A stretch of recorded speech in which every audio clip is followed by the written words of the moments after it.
Welcome back to another PBN Mastery video. So in this video I want to talk about how to add links to your WordPress PBN blog. So basically there's a very particular way of adding links and I want to show you exactly how that works. So let me go over to my browser and show you what I'm talking about. Okay, so I'm on pbnexample.com, the demo site once again, and I want to show you how to do the link. So this latest post here is a prime example of what I would really do. And basically, this would be if I had a money site that was about Thailand or about travel. And basically what I do is I'd write like a 500 plus word article. I think this is 500 plus words, hopefully it is. And I have also images and stuff, just like the normal blog post, to be honest, guys. But I'd sneak in some links here. So I've got this here, like 10 things that look really awesome. That's a really unspecific anchor text. Actually, I have this different video on anchor text. If you're wondering about the anchor text, then put it somewhere else. And basically, I'd sneak in some links within this post, and that just makes it look way more legit. There's not really too much to this. The maximum number of posts you can have linking out is, well, technically 10. You can have 10 because, like, at a minute there's 3 posts on this page, so 1, 2, 3. As soon as I add more, the last one, so this one here, my top 5 videos on why you should visit Thailand, which is at the bottom. Oh, it's already here.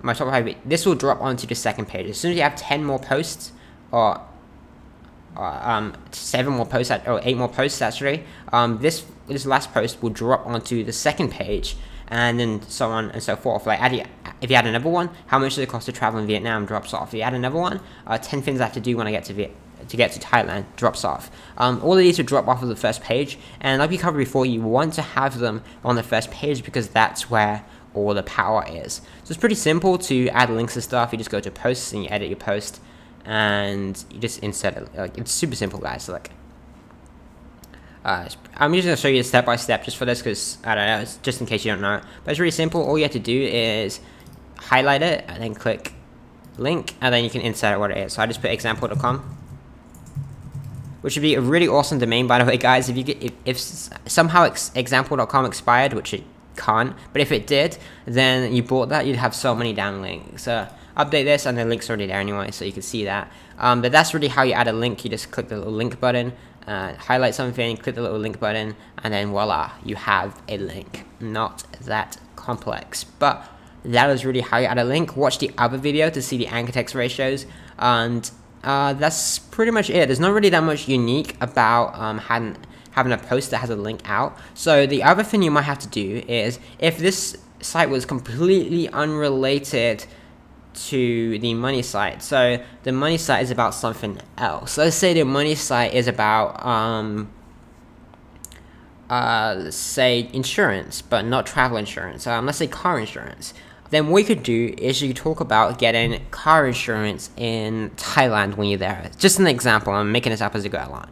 So you could talk about how the traffic is really crazy and how it's important to have car insurance when you get there. So you're insured if you bump the car that you rent or whatever else. I'm making this up as I go along. Think of something better than that maybe, but basically you want to try and match the niches. So when you link out to something, if this site is completely unrelated to your money site, then just try and create a link between the two. So it could be that you can get car insurance when you're renting a car in some place that you travel to, because this is about travel, or it could be anything. Just try and match the niches ultimately. If you have one all about health and fitness and your money site is about a specific, it could even be like a client site, it could be about plumbing, and it could be like how to stay fit if you're like a plumber or something like that. Just a random idea for you. Just try and match it so you have a little bit of relevance to the money site, the client site that you link it to, but you also have relevance to this page here, right here.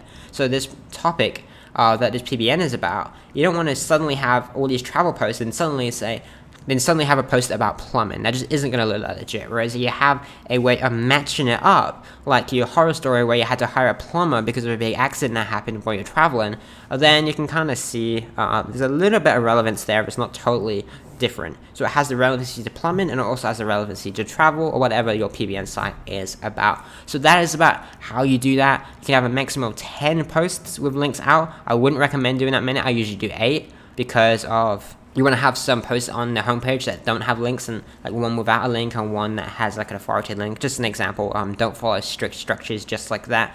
And that is mostly it. I also like to do 2 links from a single post, or 1, preferably 1 actually, and sometimes I do 2. So I have 1 link, and then I think there's another link in here, the elephant, which is a terrible anchor text, by the way. I'm just linking it up here. So there you go. That's it. You have 1 or 2 links on all your posts.